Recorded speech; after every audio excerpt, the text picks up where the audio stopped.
پاکستان اور بھارت کے D G M Os کے درمیان تیسرا رابطہ ذرائع کے مطابق دونوں ممالک کے ڈی جی ایم اوز کا ہاٹ لائن پر رابطہ بدھ کو ہوا۔ دونوں افسران نے زمینی صورتحال پر تبادلہ خیال کیا۔ امریکی صدر کی ثالثی کی پیشکش کے بعد مسئلہ کشمیر عالمی سطح پر توجہ کا مرکز۔ بھارت شدید پریشانی اور اضطراب میں مبتلا۔ ماہرین نے ڈونلڈ ٹرمپ کی طرف سے ثالثی کی پیشکش کو پاکستان کی بڑی کامیابی قرار دے دیا۔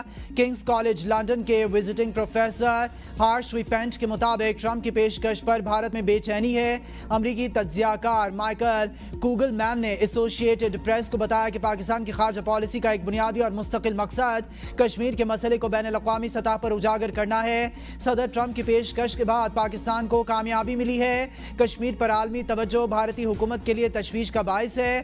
بھارتی فوج کے ریٹائرڈ میجر جنرل رمیشور رائے نے تسلیم کیا ہے کہ ٹرمپ کے تبصرے نے پاکستان کو مدد دی۔ پاکستان ایک بار پھر کشمیر کو دنیا اور خاص طور پر امریکہ کی توجہ کا مرکز بنانے میں کامیاب رہا۔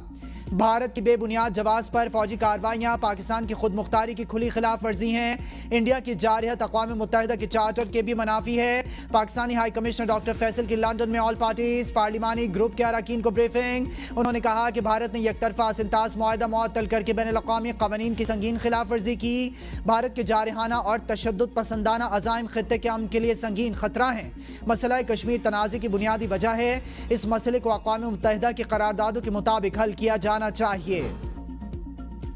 امریکہ سمیت عالمی ثالثوں کی کوشش سے پاکستان اور بھارت کے درمیان اعلیٰ سطح مذاکرات جلد متوقع۔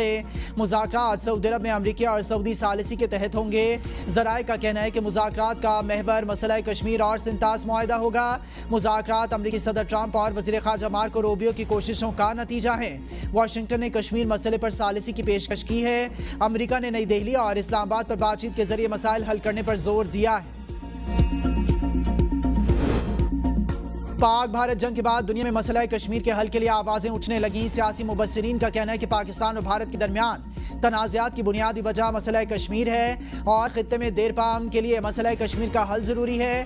ماہرین کا کہنا ہے کہ خطے میں دیرپا امن کے لیے کشمیریوں کو بھی شامل کرنا ضروری ہے۔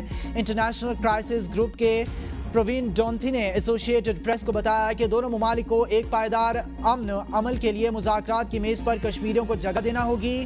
کشمیر کے شہریوں نے دونوں طرف کی فوجوں کے مقابلے میں زیادہ جانی نقصان اٹھایا ہے۔ سری نگر کی ایک طالبہ شازیہ تبسم نے کہا کہ بھارت اور پاکستان کشمیر پر لڑ رہے ہیں، اس لیے بہتر ہے کہ مسئلہ کشمیر کو ہمیشہ کے لیے حل کر دیا جائے۔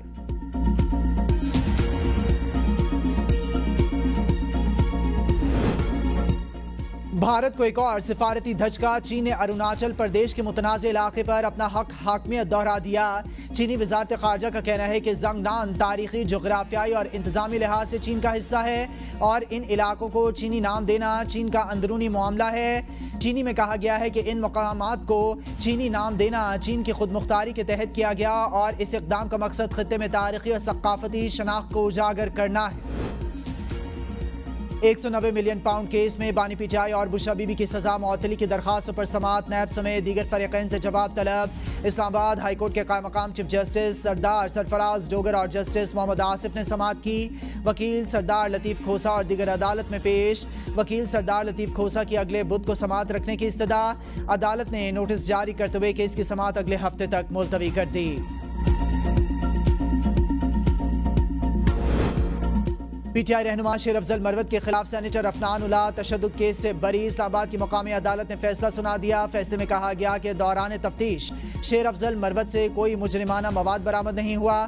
مدعی مقدمہ عدالت میں پیش نہیں ہوا جس سے اس کی مقدمے میں عدم دلچسپی ظاہر ہوتی ہے۔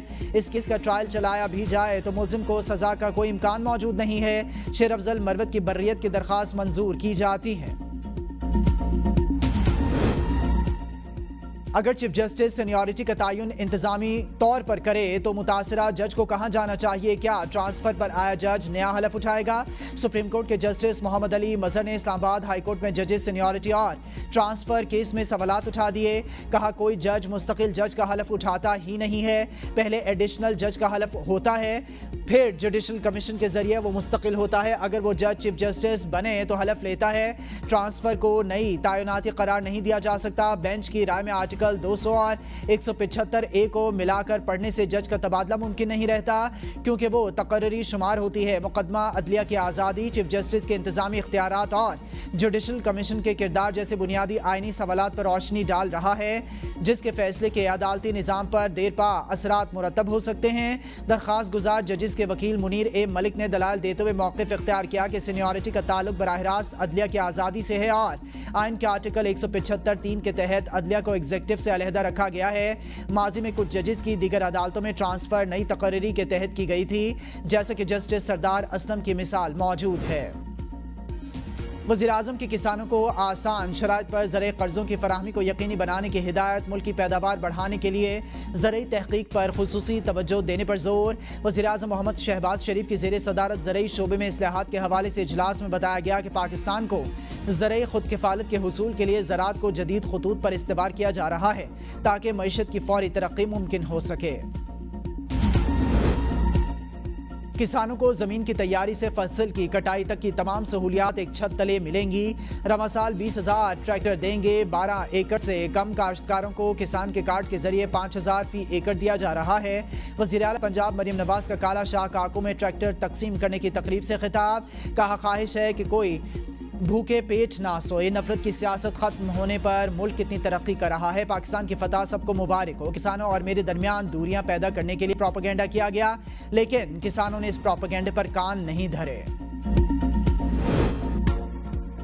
ہمارے باغی افغانستان میں حکومتی سرپرستی میں رہ رہے ہیں. آئین پاکستان کے مطابق بلوچستان کو حقوق مل رہے ہیں. تاریخ کو ہم نے اپنی مرضی سے مسخ کیا. وزیر اعلیٰ بلوچستان میر سرفراز بھٹی کا تقریب سے خطاب. کہا جس جنگ میں بلوچستان کو دھکیلا گیا وہ لا حاصل ہے. تشدد سے آج تک بلوچستان کو کچھ نہیں ملا. پاکستان واحد ملک ہے جو علیحدگی پسند تحریکوں کو برداشت کرتا ہے. اچھے اور برے عسکریت پسندوں کا فرق ختم ہو چکا. پاکستان کو توڑنے کی کوششیں کرنے والوں کا انجام سب کے سامنے ہے.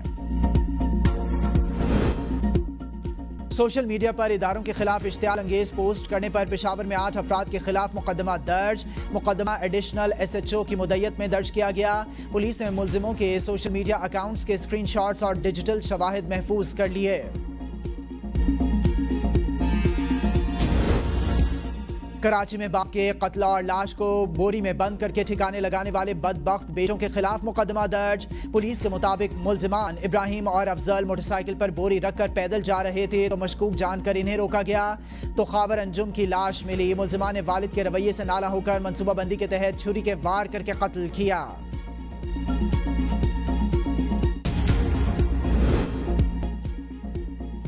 ترکی کی پاکستان حمایت پر مودی حکومت انتقامی کارروائی پر اتر آئی. 2008 سے کام کرنے والی ترکی فرم سلیبی ایوی ایشن کے معاہدوں پر نظر ثانی کا اندیا دے دیا. بھارتی میڈیا کے مطابق حکومت دہلی اور ممبئی سمیت 9 بھارتی ایئرپورٹس پر مسافروں کو سنبھالنے ramp operation, flight operation, cargo, postal services اور جنرل ایوی ایشن سپورٹ فراہم کرنے والی ترکی فرم سلیبی ایوی ایشن